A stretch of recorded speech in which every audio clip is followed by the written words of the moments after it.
मेरे घर में भी नॉन मॉड्यूलर किचन है, तो मैं आपके साथ ना ऐसी टिप्स और ऑर्गेनाइजेशन शेयर करूंगी आज की वीडियो में, जिससे आप लोगों को मदद मिल सके कि अगर आपका भी नॉन मॉड्यूलर किचन है तो उसे हम किस तरह से ऑर्गेनाइज़ कर सकते हैं। हो सकता है कि मेरी वीडियो देखने के बाद आप भी अपने किचन को अरेंज कर सकें, तो मैं आपको बिल्कुल सस्ते तरीके से बताऊँगी कि आप किस तरह से नॉन मॉड्यूलर किचन को अरेंज कर सकते हैं। जो नॉन मॉड्यूलर किचन होता है ना, उसमें प्रॉपर कैबिनेट नहीं बने होते, ना ही बर्तन वगैरह रखने के लिए, ना ही स्पाइसेस वगैरह रखने के लिए, ना ही हमारी जो कटलरी होती है ना उसको रखने के लिए। या तो नीचे कैबिन जो होते हैं वो बिल्कुल सिंपल से होते हैं, या फिर उसमें आगे ड्रॉर जो बने होते हैं ना, रैक्स वगैरह, वो लगे ही नहीं होते। तो नॉन मॉड्यूलर किचन में जो हमें सबसे बड़ी प्रॉब्लम फेस करना पड़ती है वो ये होती है कि बर्तन रखने के लिए हमें या तो रैक चाहिए होते हैं या कोई ना कोई टोकरी चाहिए होती है। तो यहाँ पे मैंने सस्ती सी 2 टोकरियाँ रखी हुई हैं। एक टोकरी में मैंने रखी हुई हैं प्लेट्स वगैरह, ग्लासेस, कप और डिशेज़ वगैरह, और दूसरी टोकरी मैंने ऐसी साथ में रखी हुई है कि जिसमें हम लोगों ने पतीले वगैरह और डेली के ऐसे बर्तन जो हम उस छोटी टोकरी में नहीं रख सकते, उसमें हमने वो धो के रखने होते हैं।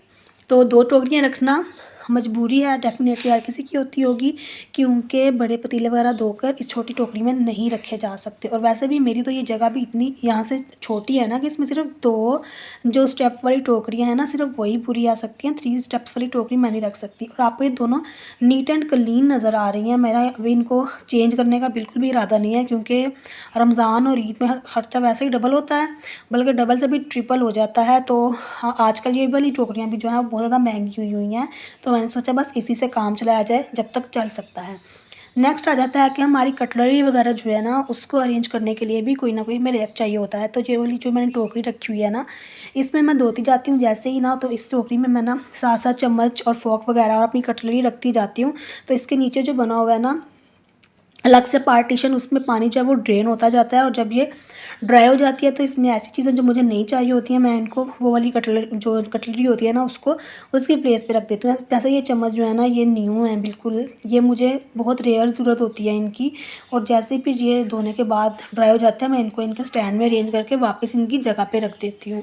क्योंकि इस तरह से फिर चीज़ें जो हैं वो मिसप्लेस हो जाती हैं, इधर-उधर हो जाती हैं, बाहर पड़ी रहें तो गंदी हो जाती हैं, डस्टी हो जाती हैं, और अगर टोकरी में पड़ी रह जाएँ दूसरी वाली में तो इनमें पानी वगैरह जम जाता है। इसलिए मेरी कोशिश यही होती है कि जौन-सी चीज़ जिस जगह ये जगह की है इसको वहाँ पे पहुँचा दिया जाए, ताकि किचन में मेस क्रिएट ना हो और किचन जो है वो खुला-खुला लगे। क्योंकि घर अपना है, किराए का है, या आपको कंपनी की तरफ से दिया गया है। घर हमारा ही घर होता है, वो फिर किराए या फिर कंपनी का घर नहीं रहता। और फिर वो जो घर में रहने वाले होते हैं, जो औरत होती है, उसने अपने सलीके से ही अपने घर को सेट करना होता है।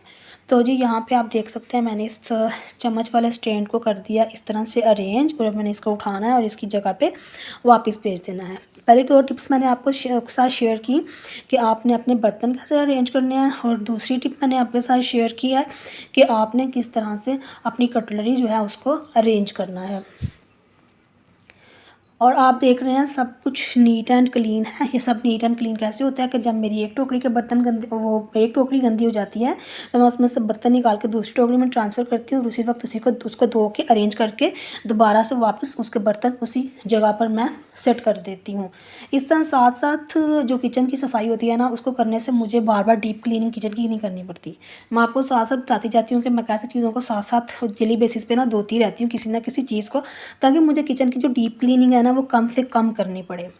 तो यही तरीका होता है कि आप ऐसी कौन सी टिप्स एंड ट्रिक्स हैं जिनको यूज़ करके ना आप अपना टाइम सेव करके जल्दी से जल्दी काम कर सकते हैं। तो ये किचन सीज़र होनी चाहिए आपके पास, क्योंकि हमें राशन वगैरह डालने के लिए कोई ना कोई चीज़ खोलने के लिए सीज़र की ज़रूरत होती है। तो टिप नंबर 3 ये है कि आपने अपने किचन में लाइफ को ईज़ी बनाने के लिए आपके पास ये सीज़र होनी चाहिए। तो जी अल्हम्दुलिल्लाह मेरे घर जो है वो राशन मंथली आता है।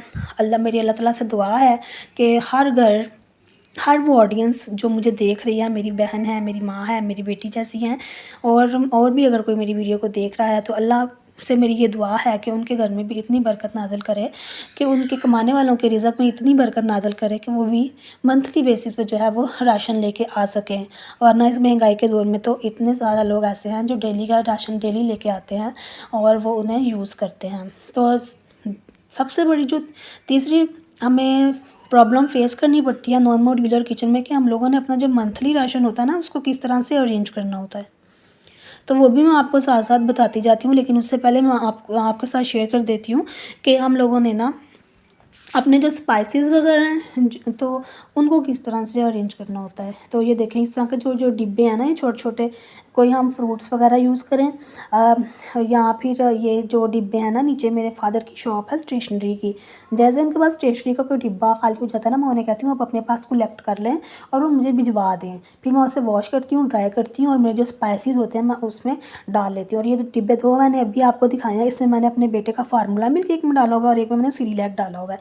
मैंने बाज़ार से परचेज़ नहीं किए क्योंकि जो मिल्क कंटेनर है वो काफ़ी एक्सपेंसिव आते हैं। और मैंने आपसे कहा है कि जिस तरह से सस्ती खरीदारी मैं आप अपने घर में करती हूँ, वही टिप्स एंड ट्रिक्स मैं आपके साथ शेयर करूँगी ताकि आप भी अपने किचन में सस्ती खरीदारी कर सकें और उसको ऑर्गेनाइज़ कर सकें। और ये कॉफ़ी वाली बोतल जो वाली हुई थी, मैंने उसको धोया, मैंने उसको ड्राई किया और उसमें मैंने अनारदाना जो था वो भर दिया। और ये भी जो डिब्बा था ये मेरे पास आया था देसी घी, इसमें मैंने इसको वॉश किया, धो और ड्राई किया और इसमें मैंने चीनी डाल दी क्योंकि मेरे पास जो स्पाइसेस वाला बॉक्स है उसमें इतनी ज़्यादा स्पेस नहीं थी कि मैं उसमें चीनी वाला बॉक्स जो थी ना वो अरेंज कर सकती। तो इस तरह से मेरे पास जो बॉक्स आते रहते हैं, मैं उनको धोती हूँ, उनको अच्छे से ड्राई करती हूँ और फिर उसमें कोई ना कोई स्पाइस या कोई चीज़ जो मैंने डालनी होती है वो मैं ऐड कर देती हूँ। ये वाला जो मैंने स्पाइस का बॉक्स लिया था, ये मैंने जब मेरी शादी हुई थी तकरीबन आज से 1.5 साल पहले, तो मैंने तब लिया था और ये तब मुझे मिला था आई थिंक 16 या 1700 का। तो काफ़ी अच्छा है, इसमें से कोई भी डिब्बी मुझसे नहीं टूटी। और जो स्टैंड बना हुआ जिस पर ये स्पाइसेस वाले बॉक्सेस रखने हैं, ये भी इसका ख़राब नहीं हुआ और ये भी आपको नज़र आ रहा है कि कितना साफ़ है। अब मैं करती क्या हूँ कि जैसे जिस डिब्बी में कोई चीज़ ख़त्म हुई, नीचे वाली जितनी डिब्बियाँ हैं ना उसमें एक में पत्ती है, एक में नमक है, एक में लाल मिर्च है, एक में हल्दी है, और ऊपर वाले बॉक्सेस में मैंने रखे होते हैं गरम मसाला वगैरह और दूसरे सूखा धनिया, इस तरह की जो ज़ीरा चीज़ें होती हैं ना वो पीस के मैंने डाली होती हैं। अब कोई भी बॉक्स जो है जैसे जिसमें अगर पत्ती ख़त्म हो गई है, मैंने उसको धोना है जल्दी से, पत्ती जब ख़त्म हुई है उसको ड्राई करना और दोबारा से मैंने उसको रीफ़िल करके रख देना है। अगर मेरे पास ऊपर स्पाइस में गरम मसाला वगैरह ख़त्म हो गया तो मैंने उस बॉक्स को पकड़ना है, धोना है और उसमें वो वाली चीज़ ग्राइंड करके मैंने भर देनी है। इस तरह से मैं क्या करती हूँ, इस तरह से मुझे डीप क्लीनिंग करने की ना बार बार ज़रूरत नहीं रहती। और ना अक्सर घरों में मैंने देखा है वो मंथली बेसिस पे ना डीप क्लीनिंग कर रहे होते हैं। तो मैं डीप क्लीनिंग करने की ज़रूरत मुझे बहुत कम पेश आती है क्योंकि मैं साथ ही साथ रेगुलर बेसिस पे मुझे जो चीज़ गंदी नज़र आती है मैं उसको साफ़ कर देती हूँ।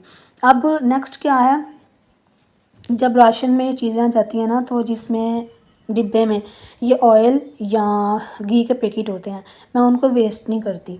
मैं उसमें ये जो होता है ना मंथली मेरी ग्रॉसरी में आता है, ये साबुन वगैरह, पेस्ट आती है, स्कॉच ब्राइट आता है, बर्तन धोने वाला साबुन आता है, सर्फ़ आती है, शैम्पू आता है, मैं ना वो इस बॉक्स में डाल देती हूँ। बाकी अभी मैंने आपके सामने सिर्फ इसमें सर्फ़ और साबुन रखा है क्योंकि बर्तन धोने वाला साबुन और पेस्ट और जो शैम्पू है वो अपनी अपनी जगह पे वॉशरूम में मैंने रख दिए थे क्योंकि अभी तो मंथ का हाफ़ तकरीबन हो गया और जैसे ही मंथ स्टार्ट होता है मेरे घर में अल्हम्दुलिल्लाह वैसे ही ग्रॉसरी आती है और फिर वो वाली चीज़ें जो थी मैंने वो जगह पे ट्रांसफ़र कर दी हुई थी।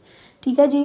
और यहाँ पे आपको जो सामने 2 बॉक्सेस नज़र आ रहे हैं, ये भी जब मेरी शादी हुई थी मैंने तभी लिए थे, उसके बाद से मैंने कोई चीज़ अभी तक नहीं ली क्योंकि मैं जो चीज़ें मेरे पास अवेलेबल होती हैं उन्हीं को यूज़ करके फिर सस्ते में काम चला लेती हूँ। मैं ये नहीं करती कि अभी मैं इस चीज़ पे पैसे खर्च कर लूँ, इस चीज़ पे पैसे खर्च कर लूँ। तो जितनी महंगाई है अपने शौहर की पॉकेट का भी ख्याल करना चाहिए कि हमें अक्लमंदी से चीज़ों को यूज़ करना चाहिए। आप ये देखें, ये मैंने घी वगैरह डालने के लिए जो है ना बाज़ार से कोई भी डिब्बा या बाज़ार से कोई भी बॉटल या बाज़ार से कोई जग वगैरह नहीं ख़रीदा हुआ। ये हमारे घर में जो जैम की बॉटल आती है ना बाल्टी, ये 1 kg वाली, ये मैंने वही यूज़ की। मैंने इनको वॉश किया, एक वाले में मैंने देसी घी डाला और एक वाले में मैंने नीचे वाले में मैंने डेली बेसिस पे जो घी यूज़ होता है मैंने वो डाल दिया है।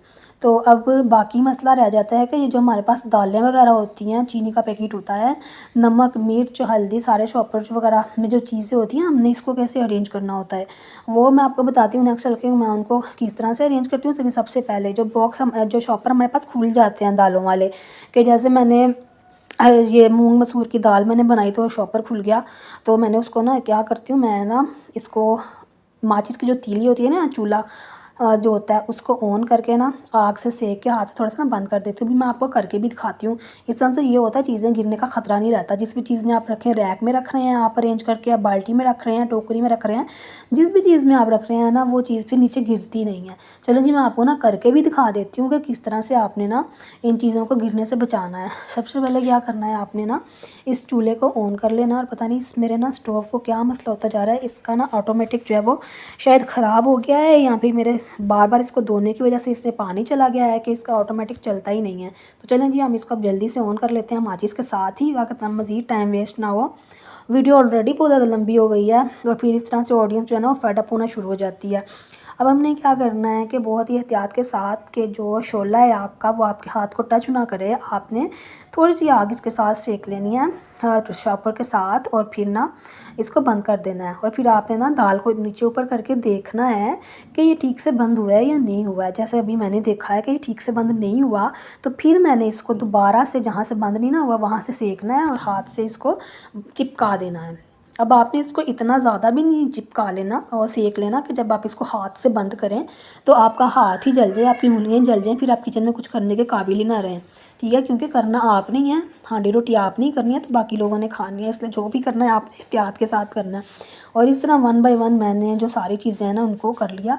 अगर आपको लग रहा है कि स्टोव पे करना मुश्किल है तो आप क्या करें, आपने माचिस की तीली लेनी है, उसको आग लगानी है, जलाना है, और इस तरह से जो खुली हुई साइड है ना इन बैग्स की, उनको आपस में जोड़ के आग लगानी है और हाथ से जल्दी जल्दी प्रेस कर देना है। इस प्रोसेस को करने में आपने बहुत ज़्यादा जल्दी करनी है, क्योंकि वरना अगर ये जो शॉपर है ना वो ठंडे हो गए तो फिर वो आपस में चिपकते नहीं हैं जी। ये आप मेरा लास्ट पत्ती का शॉपर खुला हुआ था, मैंने इसको भी बंद कर दिया। आई होप कि मैं जो चीज़ें आपको बता रही हूँ वो आपकी घरदारी में आपके काम आएंगी, आपके किचन में आपके काम आएंगी। तो नेक्स्ट अब मसला ये है कि मैं इन सब चीज़ों को रखती कैसे हूँ। तो इन सब चीज़ों को, ये बाज़ार से बाल्टियाँ, ये मैंने जब मेरी शादी हुई थी ये भी मैंने तभी ली थी। 3 बाल्टियाँ मैंने ली थी।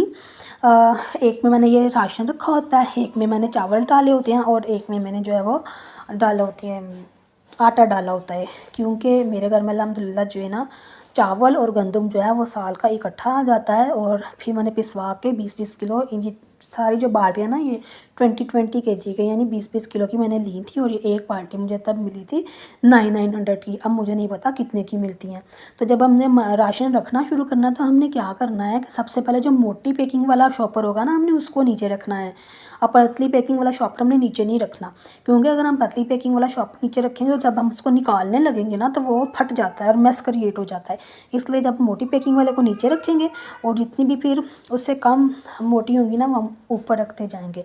और नमक वाला जो होता है ना पैकेट, उसकी जो होती है ना हाँ शॉपर, वो बहुत ज़्यादा होती है थिन, इसलिए उसको सबसे ऊपर रखना होता है। इसके अलावा नमक मिर्च हल्दी जो थी वो मैंने डाली हुई थी स्पाइसेस बॉक्स में, उसको मैंने यहाँ नहीं रखा, लेकिन अगर वो भी होती बची हुई तो मैंने उसको सबसे टॉप पे रखना था।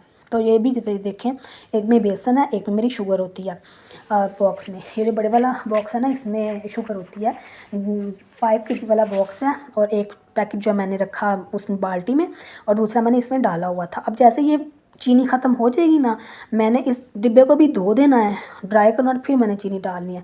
और इस वजह से ना आपको किचन की डीप क्लीनिंग जो है ना वो जल्दी नहीं करनी पड़ती है। आई होप कि आपको चीज़ें समझ आ रही होंगी बहुत अच्छे से। तो जी अब मैं आपको दिखाती हूँ इसके कुछ ओवरऑल लुक किचन की। बाद में अरेंज करने के बाद मैं आपको ये भी दिखाती हूँ कि मैंने इसको ना नीचे केबिन जो बने हुए हैं ना उनमें कैसे रखा हुआ है। ये देखें, एक साइड पे मैंने ये वाली बाल्टी रख दी है राशन वाली, एक साइड पे मैंने रख दी है चावलों वाली, और दरम्यान में मैंने वो रख दिया है वो वाला कार्टन जिसमें घी था, और साथ ही आगे मैंने रख दिए हैं ये दोनों डिब्बे। और नीचे आपको देखें कैबिन नज़र आ रहा है। मैंने जब डीप क्लीनिंग करनी है ना, मैंने सिर्फ इन कैबिन को साफ़ करना है। ये मेरी डीप क्लीनिंग में आता है कि मेरे जो कैबिन होते हैं मैंने इनमें से चीज़ें बाहर निकालनी है, सिर्फ इनको नीचे से मैंने साफ़ करना है। जिस भी इतना साफ़ करना है, गीले कपड़े से साफ़ करना है या वट एवर, जिस तरह भी मैंने इसको साफ़ करना होता है ना फिर मैं तब कर लेती हूँ।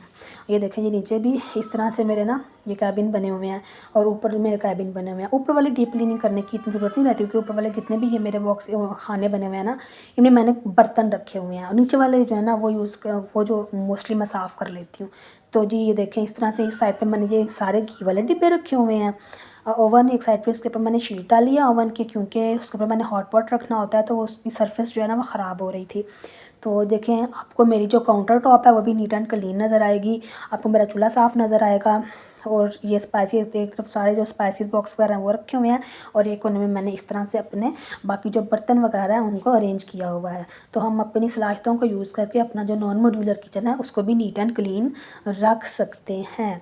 अगर आप डेली वो जो बर्तनों वाली टोकरी होती है ना, जिसमें बड़े बर्तन सुखाने के लिए रखने होते हैं, अगर आप उसको डेली बेसिस पे उठाना चाहें तो उठा भी सकते हैं। यहीं पे मैं अपनी वीडियो को एंड करती हूँ। आई होप कि आपको मेरी वीडियो आज की अच्छी लगी होगी, आपने ज़रूर मेरी वीडियो से कुछ ना कुछ लर्न किया होगा।